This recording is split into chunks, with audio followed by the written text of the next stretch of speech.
Thank you for that moving and courageous speech this evening, and for sharing the personal insights which underpinned your speech. Thank you.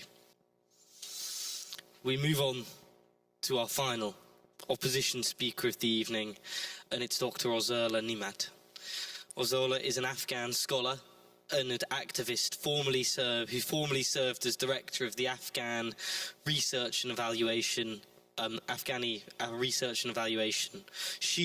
Dr. Nemat has experience living as a war refugee and has support for various grassroots organisations, including serving as a trustee for Afghanistan Research and Evaluation. You have the ears of the House.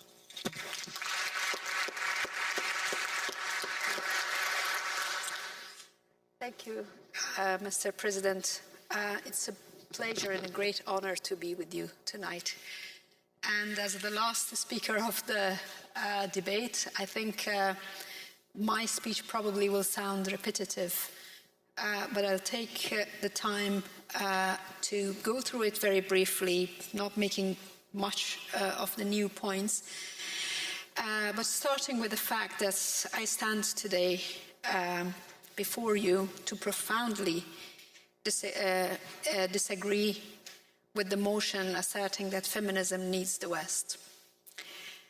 While acknowledging the stride made by Western feminism advancing gender equality, I firmly believe that framing feminism as dependent on Western ideologies undermines the diverse struggles and unique circumstances faced by women in the rest of the world,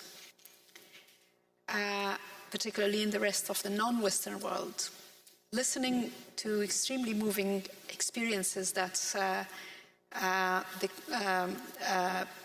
the team from the proposition explained here, when I look at myself as an Afghan woman born in Afghanistan, lived as a war refugee, and started my grassroots struggle when I was a refugee in Pakistan, in the neighboring country, almost 20 years ago, I think I probably didn't need the West much to be who I was. Before even learning English, I knew that things were not right in my surroundings.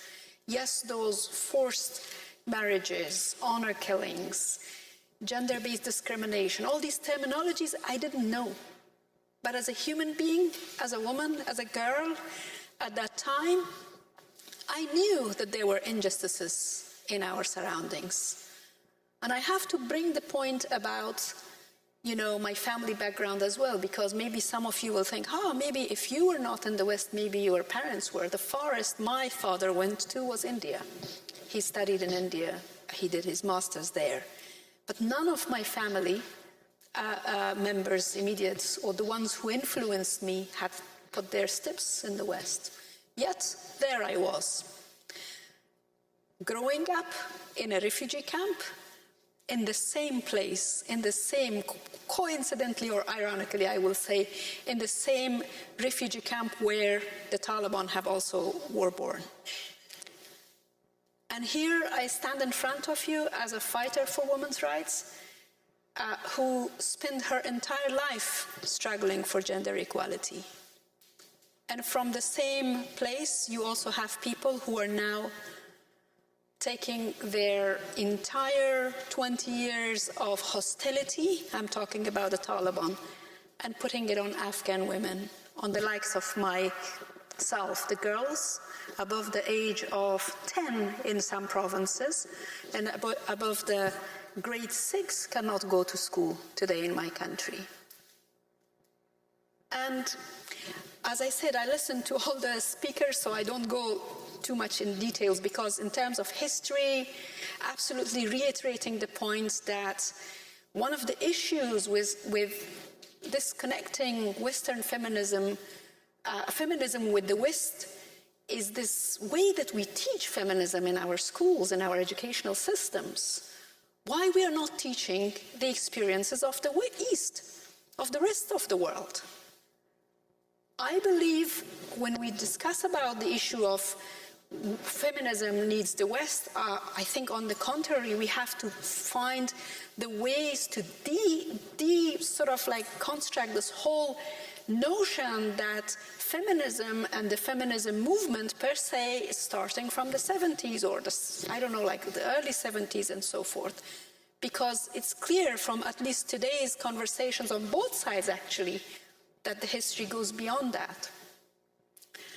So the reason that I disagree with the idea of feminism needs West is the practical experiences that we see that while in some aspects in terms of funding and resources, yes, it probably will support, but there are lots of counter sides that will create more trouble. And that goes back to the point about education and how we learn about what feminism is all about. And the cultural norms and the cultural respect to different cultural practices, if they are recognized and understood in proper ways, we will not be standing here and making those sort of like assumptions automatically that if you are a Muslim or if you are, for example, a woman wearing a scarf, you automatically are not a feminist. And that, like for someone like myself, I don't go around and have a slogan or have a title to say I'm a feminist. But in my practical life, everything I did was towards gender equality. Now, using the title or not title was not like a major point for me, really. As other speakers have also mentioned, the gravest danger of connecting feminism with the West is this idea or this concern about the narrative of, the harmful narrative of cultural superiority and dependency. Like I said, you know, Afghanistan was a subject of international intervention. Some call it occupation, some call it interventions, military interventions. So forces from the UK and the many other countries in the West were present in Afghanistan. So one of the issues, one of the examples that created a lot of trouble was when a large feminist, Western feminist organization, I'm sure some of you heard the name, Feminist Majority, when the military intervention was beginning, campaigned for the military intervention in Afghanistan back in 2001. That yes, we can liberate the Afghan woman from the burqas, from all the scarf wearing, all that, the sort of anti-women or misogynist Taliban by military invading the country. Look at what happened in the 20 years in Afghanistan. So that's why we say we have to be careful in terms of, you know, where we put our efforts, particularly taking positions. So this example also shows us that by asserting that feminism must adhere Western models, we risk erasing the agency and contribution of women from the non-Western contexts. I bring a lot of examples. I'm sorry if I repeat too much Afghanistan. That's where I come from, and that's where I think in the conversation around gender equality and feminism, this has to be like a core center of the discussion, and how our practical experiences in 20 years reverse us back to a place worse than where we were before. And I reiterated worse in one sense that I see the hostility, the systematic and a kind of an unbelievable level of hostility of Taliban against women. As someone who was running underground literacy education back in the previous time Taliban were ruling Afghanistan, look at myself as a high-profile activist with a lot of networks, with a lot of resources. I am disabled. It's 1 year, one exact year, more than 1 year, 1 year and 2 months actually, 14 months, that the ban is announced, and I've been trying to organize distance learning programs. I don't get any support because, oh, I'm too high profile and maybe it will cause some risks. Or donors are hesitant to fund online education programs because they think, oh, it may, you know, it's something that they feel insecure and so forth. Back 20 years ago, I was myself in my early 20s, I just ran and organized home-based classes. I'm not saying everything should go exactly in that order. Now we have more opportunities, now we have technology, we have, you know, all the sort of like global connectedness. But the point is that there are some damages caused by connecting gender equality and feminism with the West that we have to try avoid it.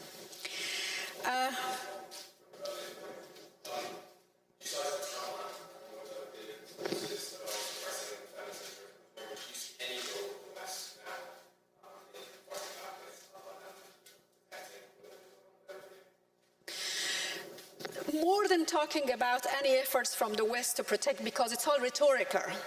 So from the United States to the rest of the world, they keep saying they are not happy with what's happening with regards to the Taliban and their behavior of the woman. But in practice, in reality, you see what resulted in bringing the Taliban back into power. On 29th of February, 2019, the United States of America signed a deal with the Taliban, who were these so-called insurgents, the most misogynist, anti-woman, and let's not connect Taliban with what they appear to be traditional Afghans or what they appear to be the only Islamic, whatever they call themselves. Actually, the Taliban are the worst enemies of the Muslims in Islamic world, and that's not according to me, that's according to the majority of Islamic religious scholars that I have spoke to it, and you can also look at them, because their basic and fundamental practices is completely against Islam and against the cultural and social norms that Afghanistan and Afghan people are believing in. So the rhetorical point is useless because they've shook hands, they bypassed the Islamic Republic of Afghanistan with all its flaws and problems by recognizing a misogynist force to take the country because they were withdrawing and they were exiting. So I know that the time is up for me in terms of my final points in this, I can continue with the more examples in terms of the damage it makes, but let me conclude by saying that the global feminist movement should be more characterized by solidarity and mutual respect. And so we have to really sort of like put aside this whole idea of hierarchies of influence and dominance. Afghan feminists have much to offer regarding diverse perspectives, innovative approaches at the grassroots activism. By fostering collaboration across borders, amplifying marginalized voices, we can create a more inclusive and effective feminist movements that addresses the needs of all women, regardless of their geographical locations. In conclusion, I urge you to reject the notion that feminism needs the West. Instead, let us embrace the richest tapestry of feminist thought and activism from around the world by recognizing the agency and resilience of women from the rest of the world, particularly the Afghan woman at the current situation, and shaping their own destinies. Only through a genuinely intersectional and inclusive approach can we achieve gender justice and at a global scale. Thank you very much.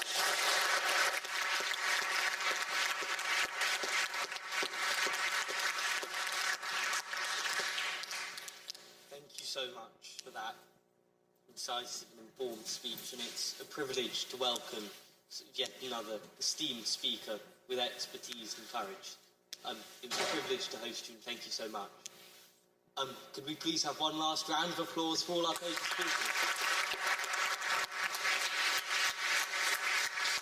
speakers? And before we finish briefly, I'd just like to thank the person who's responsible for this debate, who put in an extraordinary number of hours to make this happen and had essentially ran the whole thing. It's not me. It's brilliant Equalities Officer Anushka Kale.